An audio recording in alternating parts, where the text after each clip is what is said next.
মিষ্টি দই জমানোর আগে আপনি এই ভুলটি করছেন না তো? এই ভুলটার কারণেই আপনার দই জল কেটে যায় বা দই একদমই জমে না। তার আসল কারণটা কিন্তু আপনার চোখের সামনেই আছে। আজ বলবো সেই সিক্রেট ভুলের কথা। প্রথমে চিনি দিয়ে ক্যারামেল বানিয়ে 500 লিকুইড দুধ ঢেলে দিয়েছি। তারপর দুধটা হালকা গরম হলে 4 চামচ গুঁড়ো দুধ আর স্বাদ মতন চিনি মিশিয়ে দুধটা ঘন করে ফুটিয়ে নিতে হবে। এই গুঁড়ো দুধটা দিলে দইটা শক্ত হয়ে জমবে। এরপর 4-5 চামচ জল ঝরানো টক দই ভালো করে ফেটিয়ে নিতে হবে। দই বীজটা যদি জল সমেত দেন তাহলে কিন্তু দইটা জল কেটে যাবে। এরপর দুধ কতটা গরম রাখবেন?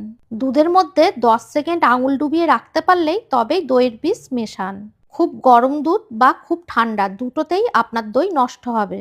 এরপর দই বীজ দুধের সাথে ভালো করে ফেটিয়ে মিশিয়ে নিন। তারপর মাটির হাঁড়িতে বা বাটিতে ঢেলে ওপর দিয়ে ফয়েল পেপার বা পেলেট চাপা দিন। সবার শেষে দইয়ের পাত্রটা